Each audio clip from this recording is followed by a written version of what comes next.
All right. Welcome back, everybody, to the Healthy and Whole podcast. I'm here with Jillian Lickey, who is a great friend and client of ours. And she's here to tell us her story of becoming healthy and whole today. And so, Jillian, just to start off with your before and after pictures. So I think you lost about 72 pounds total. Is that right? That's true. As of today. Yep. And you said you're going to lose just a little bit more to give some margin maintenance in window. maintenance. Yep. Yeah. But I'm going to really just turn this over to you. And I'm going to go back to a picture before your before and after pictures here. And you sent this to me this morning. I did. Right. And so I want you to just start at the beginning of your whole journey, the whole story, and tell me about this picture and what it means and why you sent it to me this morning. Okay. Yeah. So this morning I sent this picture, pulled it up, had my mom go back and try to find it for me. In 2022, before I started the program, my mom sent this picture to me when I was thinking about cutting my hair. And this was supposed to be like a preemptive warning, like keep your long hair. Don't cut your hair. Don't cut your hair. And instead what it did was it brought me to you guys. It was the first reality check. And my husband and I were just talking about this morning. At 220, which was my heaviest, I think I maybe was around 225 at some point. I just remember thinking when I saw other people that said they were 220, 230 pounds, that I wasn't that big. Like I never saw myself as that big. And this was the first time that I really felt that. I felt exactly what I looked like. Yeah. And a lot of that was, I think even when I was healthy, I stayed really active. I was really engaged with church and family and friends. And in 2020, especially after COVID and some hard stuff with the family, I was tired and I felt tired. And it was the first time that I really felt like my weight was like 100% holding me back. Yeah. So yeah, I gave you guys a call, signed up, and then we went up to the lake house for 4th of July, and I was supposed to start, I think, with you guys that following Monday. Yeah. And we did a bunch of videos playing like the tortilla slap game. Yeah. And they're really hard to watch. They were really hard for me to watch. So it was, when I showed up in your office on Monday, it was almost like, and I'm sure you hear this from a lot of people, I thought, I'm going to give this a shot. I've done Weight Watchers. I was a combat trainer for a while with I had done a lot of stuff, but none of it was sustainable. Yeah. And so in my mind, it was like, okay, I'm gonna give this another go. The confidence wasn't not there. And even when you guys asked me like where did I want to be with my goal weight, I kind of laughed. And when I gave the number, I thought 0. I've never even seen that number as an adult. So. And now I'm under that number, and it's a little dumbfounding to me, but so that brought me to you guys, and then immediate results. I found a way to incorporate it where I wasn't having to feed my kids separately, where I could bring my husband along, even if he didn't realize he was being brought along at the time. And it was small changes, so it just didn't feel like I have a very strong high A personality. I think anybody that knows me would say that. And I have a tendency to be fully on or fully off. Yeah. Right. Yeah. So I'm Black either 100%. Yeah, I'm in or out. And so this was the first time that I started kind of to approach my weight where it wasn't, where it was okay to have some days where you were off. Yeah. And I think that made a huge difference, especially at the beginning of the program. But yeah. You came in, and let me pull up your graph here, and we'll kind of shoot back and forth between some of these images because there's so much story here from the start to the end. I mean, you can see on the left-hand side there where you started, which was, where did you start? It was around 220. It would have been July 6th. Yeah. It was in July of 2022, right? Yep. And so we're just over 3 years. Yeah. In this graph, right? And when you first started, you can see it in the graph, you shot down like very quickly over the course of, I don't know, that was probably 3 months. Yeah. That first 3 months. Just really slayed it. Yeah. That 3 months. And then there's this section there. Then there's winter. Yeah, winter. Winter came. Yes, winter's coming. And so just tell me what happened there. Yeah. Tell me that story. I think for a lot of it, at the very beginning, it was really changing the food and inserting the walking. And then when we really got to winter and it was cold out, I have struggled with seasonal depression almost my whole life. And I think a lot of that was, there's, whether you call it chemical or not, I think a lot of it's just Indiana. It's hard to be here December through March. It is, you're inside. So I went from being outside constantly, really being able to kind of own that piece of it to this was the first like, okay, reality insert here. I also had a job change during this time that was fairly significant. So it was definitely a winter's coming moment. So there's some ups and downs there, but for the most part, it kind of held. Yep. But by the time we got to like April or May, when the sun was about to come back out, I was done with it. I was like, you know what? I don't want to do this. This is not how I. But I think what you don't see in this graph, and a lot of what happened when I would, meet up with you or Colton, and there were a lot of tears. I think I've joked with you guys that I'm not sure I had a session with you guys where I didn't walk away crying because while I wasn't losing the weight here, I was putting a lot of baggage down.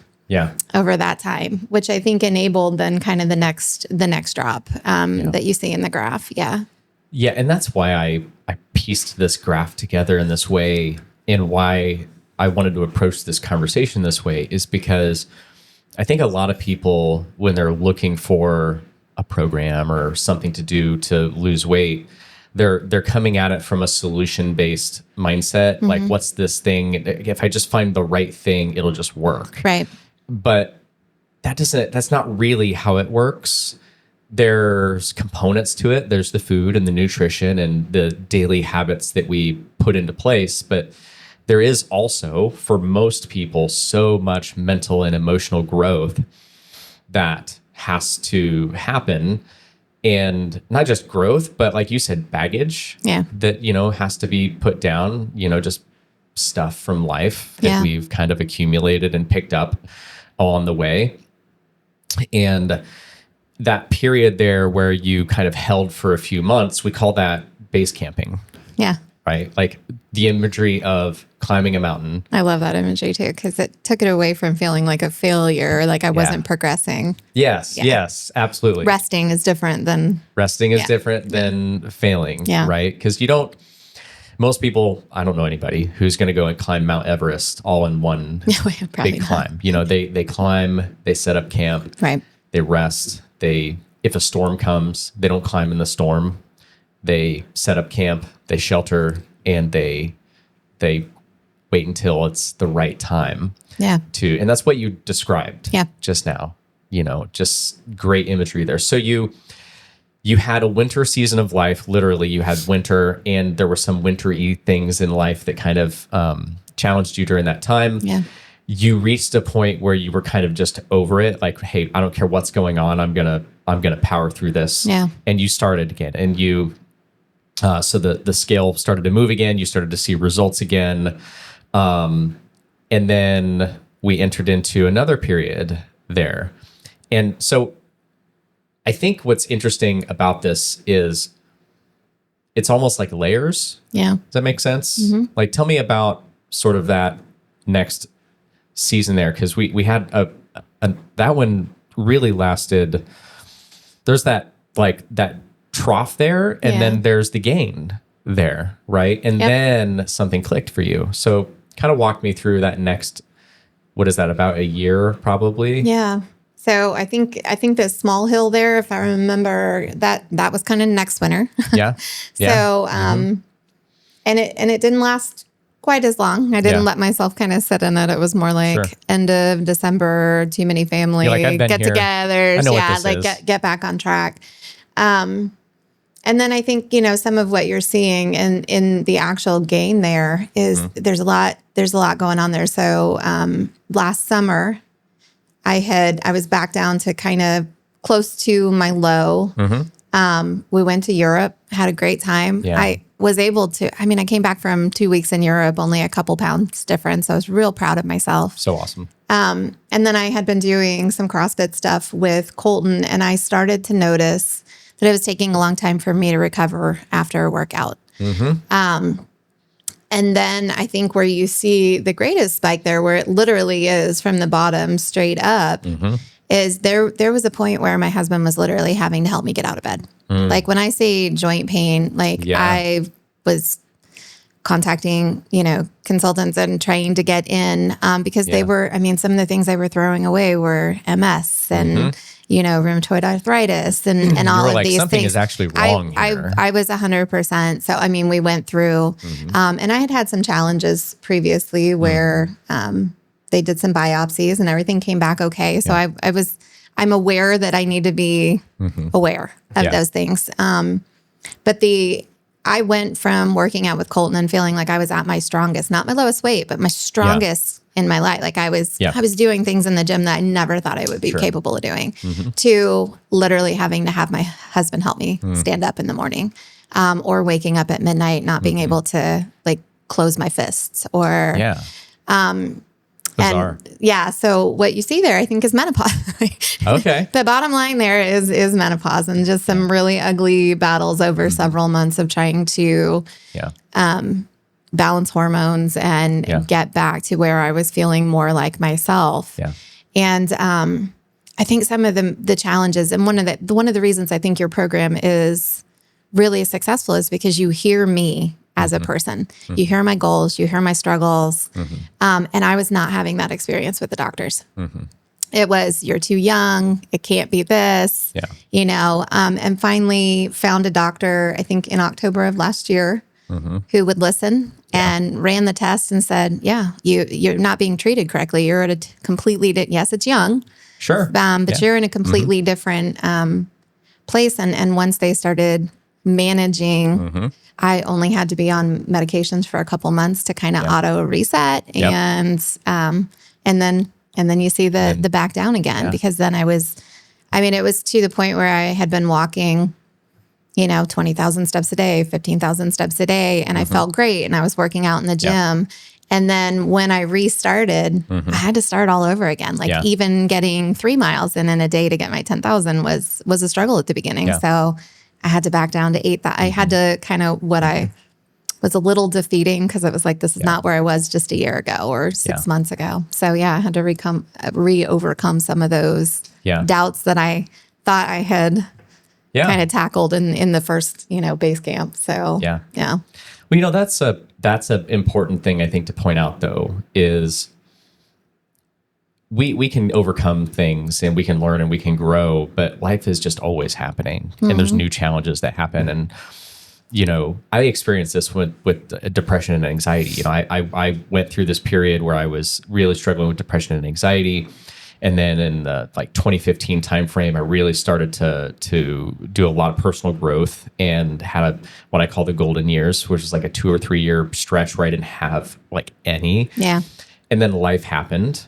And I went back into a little bit of a depression and anxiety. And I was kind of a little bit in denial, but kind of shocked by that because I thought I was good. Yeah. But it's not it's not really how it works. Right. We have to, we have to kind of just be aware and vigilant. And, what I love about, again, just looking at this graph is that you never gave up. There are so many opportunities here where you could have said, it's just, I'm done. It's not in the cards for me. You could have said, I'm stuck. I've been stuck for 3 months, so I'm not going to keep paying for coaching and I'm just going to, you could have done all of that, but you didn't do any of that. And I have in the past. Yeah. I have it all on or all out, right? Yeah, so all in, all out. Yeah. But you didn't. And I'm just curious, why didn't you this time? Why did you, how? Well, so I think if you look at that base camp and we go back to what I was doing when the first winter came, that healing allows me to, it doesn't mean that when this started happening, I had days where I felt super defeated. And even now I'm talking about it, it makes me tear up a little bit because I felt like I was fighting so hard for so little movement. And and there I can say that's not all hormonal weight by any means. I felt defeated. Sure. And I gave up a little bit. Yeah. Just for a minute. Yeah. And then I remembered that I am still so far from where I started. And there was a part of it too. And one of the things that we didn't mention there is, my daughter went off to college. My daughter and I are very, very close. Yeah. And that's so kind of a big that was thing. that was a big emotional piece for me. But then she took off and things seemed okay. And I restarted school. So there were definitely some things that I was still trying to do for myself. And I think when it comes down to it, it just was that we had done some of that healing.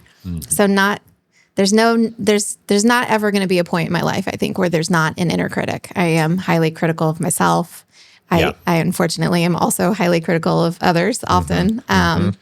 But I think what it has allowed me to do is more readily identify when that voice is creeping in and when it's not mine. Yeah.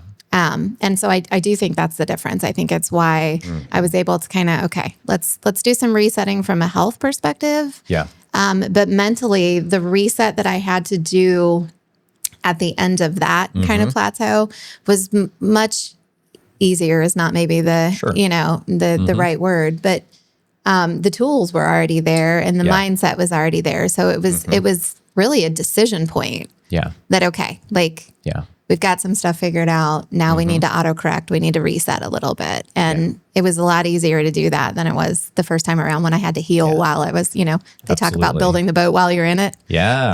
I didn't have to build the boat. I already had the boat. So, and I think the other thing is that was probably the first time in my life where I, dealing with, some of the depression and things like that, where I asked for help. Like, that was always something that, you don't talk about it. You don't, whatever. And we've had some challenges in the family where that is something that I'm much more open about, where I have just said, I'm not okay. Like, I'm really struggling. I'm coming home from work, and instead of the, extrovert that I used to be, like, I literally am going to my room, like, don't talk to me. I need a dark room. I've over peopled, so I think that's what it comes down to, is not just those healthy tools and the weight management piece of it and even the food, but really I put that baggage down once. Why did I pick it back up? Yeah. Just letting some other people carry some of that, whether it was through coaching or whether it was just through open, honest conversation with family and friends, that I'm just not okay right now. Yeah. Yeah. There are like 3 different distinct sections of this graph that I see. In the beginning, like, your initial success was you learning the practical skills around the nutrition and the daily activity and the habits and the routines and hydration, all of that stuff. And you were doing this work around making it sustainable, bringing the whole family along and everybody's eating the same things and finding stuff you enjoyed. And then you kind of had that in your toolbox. And then you ran into what virtually everybody, I would say at least 90% of people run into, which is now you're in the mental emotional growth stage. And I always just tell everybody that while there are some people who maybe they've already done that work and they just didn't have the knowledge, the practical knowledge and skills, and that's all they needed. Yeah. Most people need both. They haven't done either one of those things yet. So I pretty much tell everybody, you're going to get results very quickly, and you're going to learn all this stuff about food, and you're going to probably do really well. And then life's going to happen, and you're going to get tested, and you're going to realize that there's a deeper mental, emotional, developmental process that we have to go through too. And that's like this middle section here on this graph. And you basically built the tool set, built the boat, so to speak, through those first 2 sections that you needed. And then you got challenged with the hormonal health, fluctuations and issues that knocked you down. And to me, it's kind of like that was like the test to fall back onto those tools. Put the boat in the water. Yeah, exactly. That's exactly it. You built the boat, now the boat's in the water. And then, you got that figured out, and then it's kind of like, great. Oh, cool. Now it all works. It's all the pieces are there, So I just think that's really, really cool. And again, just going back to the whole idea of, I've been telling so many people this lately, in that there's really only one way that you don't get where you want to be. And that's that you give up. Right. There's no other, as long as whether it takes 1 year or it takes 3 years, you always get there as long as you just remain open. Yeah. And open to learning and doing the growth and being uncomfortable. And I imagine you were uncomfortable a lot. Yeah. Still, I mean, I think just looking back on it, I think the irony of it is, and one of the reasons I sent the picture this morning, right? I told you is because I wanted it to come full circle, right? Yeah. So when you look at my graph, that first 3 months, man, I thought I was going to hit my goal by month 6. Like 6 months with the program, definitely was going to hit my goal. Like, Yep. and then life donkey kicked me in the face a little bit, a few times, right? Yep. And so here I am. It took me 3 years to hit that goal.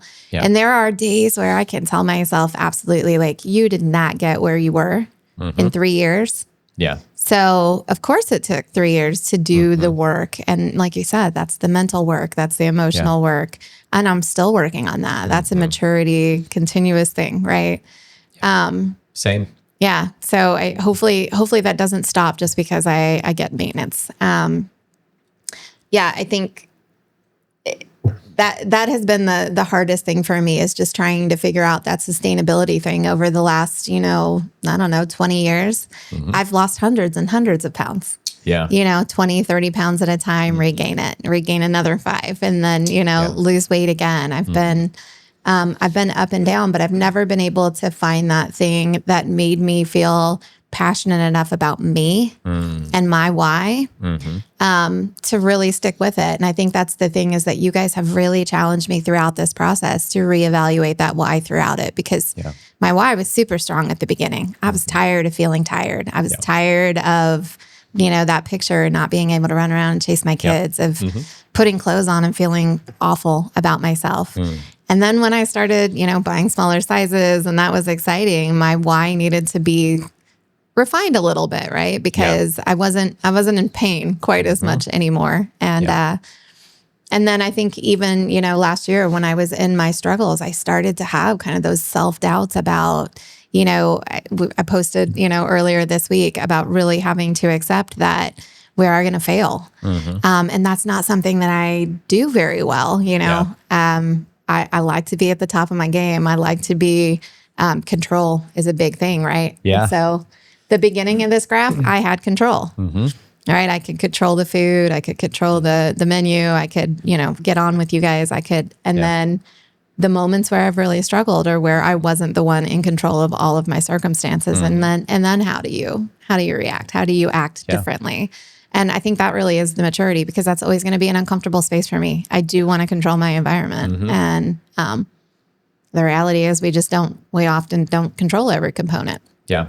So before we started, we were kind of talking about different things, and we were having a conversation about how there's sort of this wisdom in how God challenges us through every season. And when you're in the moment of a challenge, our initial reaction or assessment is, this sucks.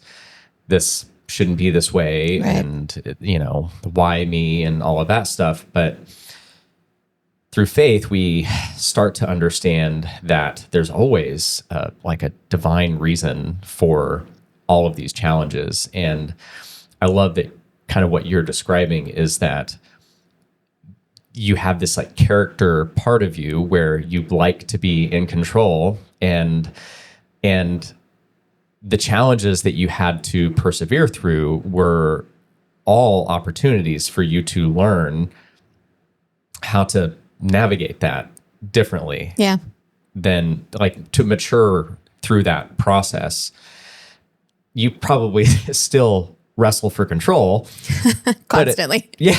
I'm always trying to write my own story. Yeah, but it's probably different now than it was. Yeah, I can acknowledge, where I need to step back and appreciate and just, really focus on that gratitude piece of it. Yeah. But then, also even outside of faith, just having faith in my friends and family and my coaches, that when I can't carry it, they will pick some of that up for me. Yeah. So, it's kind of twofold. Obviously, I do believe when a door closes, another opens, and he's writing that story with intent for me. But I also know that I've built my world around a handful of people. I don't have a huge friend list anymore. But the ones that I do, I know show up. You know, my mom, my best friend Pam, my husband, my kids. You know, there are a handful of people that I just know will always be there to say, yeah, I don't know how to get you out of that, but I'm here for you. You know. Yeah. So yeah, that's been a big part of my journey too. Is just opening up the opportunity to say, you know what, maybe I don't know everything. Because if I did, I wouldn't be here, right? Like, so just acknowledging that people bring those things to the table, and I needed to take advantage of the tools and the opportunities that I had. Yeah. So how has your long journey here over the last 3 years, you were talking about Aaron, and so how are you starting to see it? Because the whole mission of Healthy and Whole is that we want to help folks to become healthy and whole so that they can really drive that into their families and raise up healthy families and create generational health and things like that. So how have you started to see your journey and your growth starting to impact within the family? Yeah, I think not just the family, but the friend group too. I mean, there's always just kind of a lot of conversations, and I think we are where we used to focus, you know, our activities around food. Now we're focused more on like, let's do something together. Let's have that experiential thing. You know, my husband, Aaron, he has heart failure, which, you know, took us by surprise in 2016 because he was a runner and he was healthy and he didn't do anything wrong, right? Quote unquote wrong. He had a virus that attacked his heart muscle, and so the outcome of that is that he hasn't been able to do all the things that he loves. He's not able to run anymore. He can't, you know, play soccer the way that he did. And so I think what this has done is just even challenged us to find ways that aren't like, okay, he's out there getting his 8,000 steps every day, and that pushes me some days to get out there, even when I might not feel like it. It's like, look, I brought everybody along. Now I can't be the one that's like, hey, I'm out, you know? So, but yeah, even this weekend, you know, he put on a t-shirt size that he hasn't been in a long time. And I flashed back to a conversation I had with Colton. I think it was probably November of that very first year. And my best friend and I had gone up to Saugatuck for the weekend. And I stopped and bought a sweatshirt and I bought a large. And I just remember like messaging Colton, like, I just bought a large for the first time in like, I can't remember how long. And that's what I saw in my husband's eyes this weekend when I could tell he was so proud of himself, and he should be. And so it kind of flashed back to that, like that moment that I really had at the very beginning when I felt like, man, I'm unstoppable and this is just not gonna, you know, not gonna set me back. So at this point now, I have gone through my closet 3 times. And offboarded and given stuff to Dress for Success and everything. And now he's getting ready to do that as well. Cool. I think the other thing is, you know, the girls, you know, my oldest daughter, she's 19, she gets out and she walks with me, and that's, you know, a great opportunity for us to reconnect.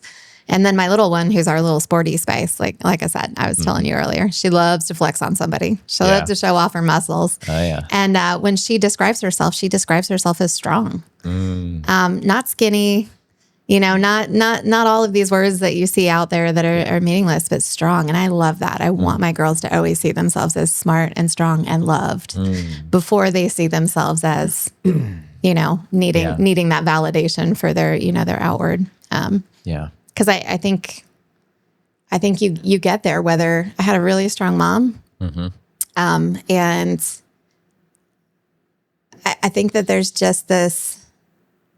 this opportunity for us to have different conversations with our kids, both girls and boys, about, you know, how they see themselves. And there's so much pressure out there right now for other kids their age, whether it's social media and all of this stuff, to identify and be something that they aren't necessarily. And so to see that kind of, that strength kind of building in them and seeing them like wanting to walk with me and do those things, it's like, okay, foundationally, this is where I think what you were saying, that longevity, that family coming along so that you have generational health. I think that's where it starts, is really starting to change some of that conversation where it's like, not just you're beautiful, but that you're smart and you're strong and you're capable and you can do all of those things. And I had a lot of that, but I forgot it at some point. The world kind of caught me, you know, and I forgot that I had people cheering for me. And so letting that in and absorbing some of that and being that for other people, being that person that's like their hype person, has been a huge motivator for me still. So even though I feel like I've done a lot of things, I feel like I'm not done. Sure. Of so course. yeah, we're never done. There is no done. Hopefully not. You know, there's no done until we're done. You know, but there's three sort of distinct phases to this journey that we talk about. There, in our program, we break it into three sections where we call it Revive, Drive, and Thrive.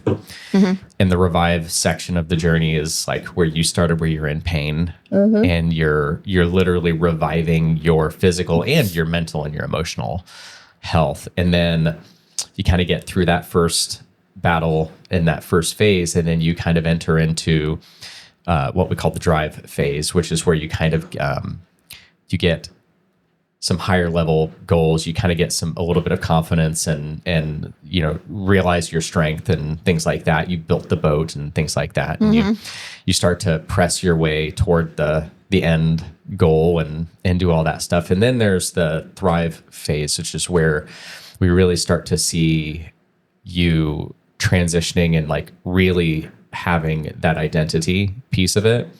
And such a core part of that identity is where you start to speak in values and priorities, and you start to prioritize, or you start to sort of feel a calling within your family and within your friend groups and things like that to, you know, to help and to model and to do all that stuff. And all that stuff just acts as such a great, a way of service to others, but it's also an anchor for you. Yeah.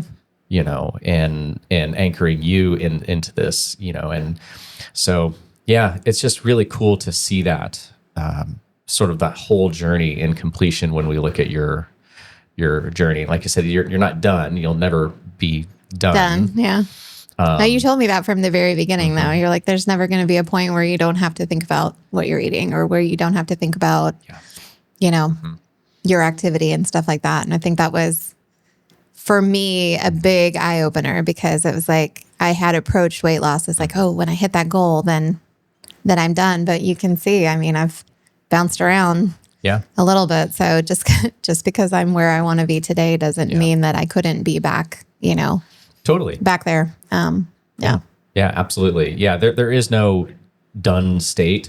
The moment you think you're done is when you're vulnerable, and when life will happen and you'll be tested, and you're sort of faced with that, you know, do I lean on the foundations, the boat, you know, that I built here, or do I fall back into sort of my old ways? Yeah. And that's just so true. But the thing is, when you do it the right way and you really do focus on building up the tool sets and the knowledge, both practically with the lifestyle, but also doing all that deeper mental, emotional work that you've done, never being done doesn't feel as hard. No, it doesn't. It doesn't feel like the grind anymore that it did. It's like I started running recently, and you've, you know, have your own journeys with running. And to me, running is the perfect analogy for this, because when I first started running probably 3 or 4 months ago, just a short distance felt just horrible. I'll catch up with you in a few months, hopefully. Absolutely. Yeah. It felt absolutely horrible. And in those moments I was thinking, how is this ever going to be something that I do for fun and for long distances? And how is this ever going to feel good? Or not feel this hard, but keep doing it. And, you know, now I'm still a newbie runner, but, you know, today I did a long, quote, easy run, just under 4 miles, and it did feel easy, you know. And, you know, I'm not done growing and progressing as a runner, but what once felt impossibly hard. Today feels easy, but there's other things I have not attempted yet or not experienced yet. And thank God, right? Yeah. Where do you go if you hit all your goals? Oh gosh, yes. New goals. Absolutely. And I think that's one of the biggest mistakes that people do make is they rest on their laurels, so to speak, and they get out of that forward momentum that they had, that forward growth centered, progressing toward new goals and different things. Because that momentum, that forward lean toward new goals and new progress and new growth, it is sort of a shield against falling backward. Yeah. And so it's a double-edged sword, though, and this is an interesting thing for me because I know I've had my mom say it in the past, like it's okay to stop and celebrate your wins. So I made some challenging decisions in my 20s, like most of us did, and I spent the better part of my later 20s and early 30s recovering from some of those things, going back to school and recentering. And every time I hit a bar that I had set for myself, I set the next one. Yeah. I very rarely took a few minutes just to appreciate the work that I had done and to kind of live in the moment that I had created for myself. And so I think balance is such a huge thing, right? Is now I've hit my goal and I have to keep momentum and I have to keep eye on the prize because it's really easy, even in my food. Yeah.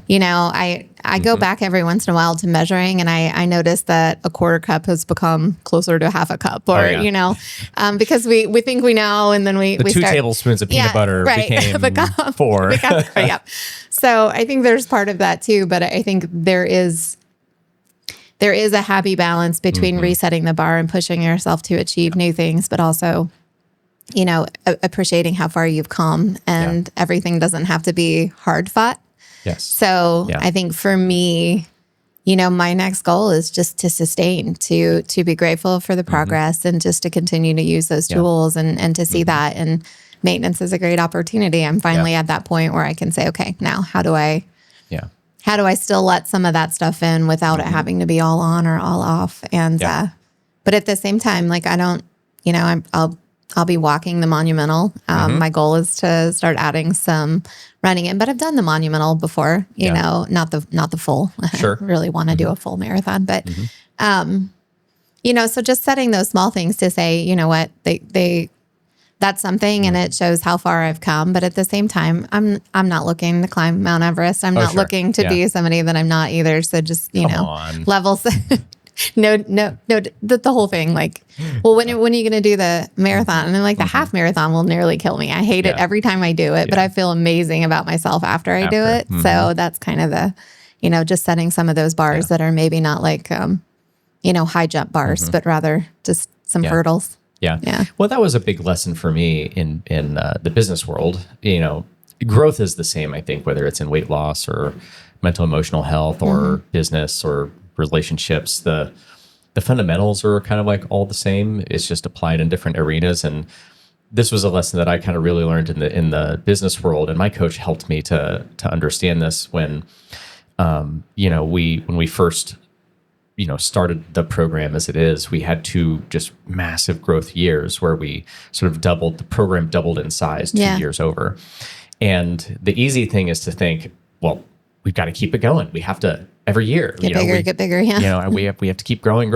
And my coach was like, hey, that there's different kinds of progress and there are different kinds of goals and they don't all include setting new PRs and revenue goals and like, there aren't all scaling and things like that. You know, he was like, there's such a thing as, and this is where he used the term base camping too. He said, you've had 2 really big years of growth. And he's like, what if you just take this year and you don't worry about increasing your revenue? You don't worry about growing the size of what you've built, but you just focus on making what you have more and more sustainable so that in the future, maybe in a year or 2 years, you'll have such a strong foundation at this new norm that you can scale and you'll have a little breather. And so that was just a really good eye opener for No, me. it's good. And I think you'll forget that you love it if you don't take those times just to, put some of your desire in it instead of I have to continue this progression. One of the reasons that your program has been amazing and your coaches are amazing is that you're passionate about what you do. And people feel that. And not just what you do, but who you're doing it with. Like we all do feel like a family. We're all cheering each other on. And there is some amount of, how big is too big before you lose some of that, that family feel. Yeah. So I can see that, being a challenge is like, how do you manage and maintain so that you can stay passionate and it's not all about push. Yes. Absolutely. And I think it mirrors into the lifestyle and weight loss and just all that stuff very, very well. So, it is a mental program. It's healthy and whole. It doesn't say weight loss program. And I think that's the biggest thing is obviously being able to put on smaller clothes and just feel good about going into my closet and putting anything on. Now, nothing in my closet makes me want to cry. I couldn't say that 3 years ago, honestly. That's the real benchmark for success. That's right. When you get dressed, you don't want to have to cry. But yeah, I think the biggest thing is that there are the days of sitting in Starbucks and crying. I think that, not that I don't have tears occasionally, but that work that I really needed to do to kind of heal and move through some of that stuff has been the biggest part. So I think, anybody that watches your podcast, I hope that that's what they hear and feel from you is really that this is a mindset shift as much as it is, a health and wellness journey. And I think that's probably what I'm the most grateful for. And ironically, I went back to school and my focus has been on, mindset and, transformative thinking and transformative learning. And I think a lot of what gave me the confidence to change my major and go back was exactly what I've learned from this program. It's like, I want that for other people now. So, yeah. So good. So good. Yeah. Is there anything else that maybe you coming into this conversation wanted to cover or talk about that we haven't touched on? And it's okay if there's not. I just want to make sure that, that we have emptied the, I think I say it in every write-up every time you guys have me do my 6-week, 12-week, whatever it is I just want people to know that it is okay to be exactly where you are right now. Like through every part of that graph, I have, whether it's been a week or a day or 3 months at a time, I have had to have those moments where I've taken a step back and I've said, you know what, it's okay to be exactly where I am right now because your journey is not the number that you're going to, that you're looking for on the scale. Like the 150, again, I couldn't even comprehend that when I began it. It was just, it was such a random number. But every single, even through the hard times, I've had to say, this is exactly where I'm meant to be right now. I'm learning something from right now, even if it was a hard lesson that I didn't love, that was uncomfortable. And so I think that's just the big thing that I hope people get when they watch your podcasts or when they're, reading any of the things that you do online is that it's okay to not love the way that you feel right now. But like I said earlier, this letting yourself be afraid to start, letting yourself be afraid to fail is what's going to hold you in one place. It is. And I think there have been times where I have still run into challenges where it's a little debilitating and you say, okay, I don't see my way out on the other side, but you can see in the graph, I have managed to come out on the other side every time. I'm consistently proving to myself that this is a moment. It's not the end zone. Right. So yeah. Call time. Nice. Yeah, that's so good. I keep hearing that same parallel, as I'm watching all these ultra marathoners, they run these 100-mile, 250-mile races. Crazy. And something they say a lot is just run the mile you're in. Yeah. Don't think about, when you're on mile 10 of a 100-mile or a 250-mile race, you can't be thinking about the finish line at mile 100 or mile 250. It's hard to do when you have a personality like mine that really is all or nothing, right? To say like my all right now is just the next 5 minutes, the next 2 days, the next, Absolutely. Just run the mile that you're in. And, and they also talk so much about how you go through these cycles of highs and lows during those long races, where it's like you'll have this low and you'll think, oh man, maybe this is it. Maybe this is where I can't finish this race. And then all of a sudden, because they just kept putting one foot in front of the other, then they're like, oh, now I've got this wind, like second wind. I've got this like jolt of energy.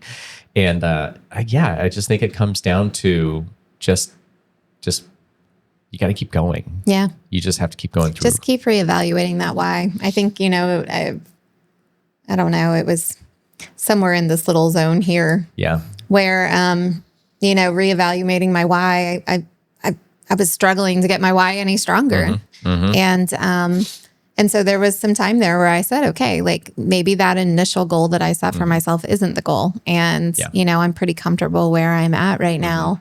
And I'm glad that I kept pushing at it and kind of picking at it because it isn't.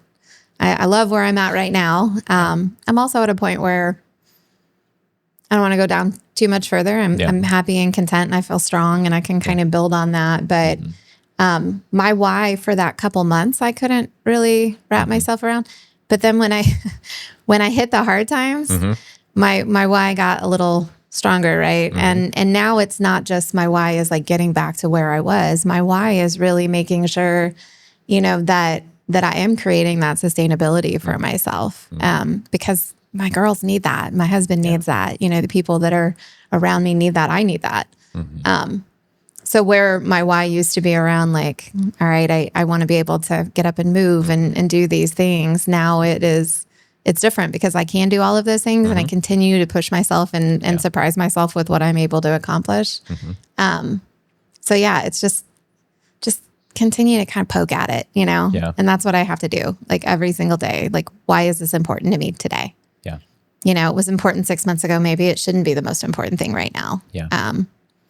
But I knew that, and I think I told you guys this when I sat with you, like I knew that I had 2 or 3 months window where my life was a little easier and then it was going to get harder. And then it did. It came as no shock to any of us. I knew that there was going to be a time when I couldn't fully prioritize myself the way that I could that first 2 to 3 months.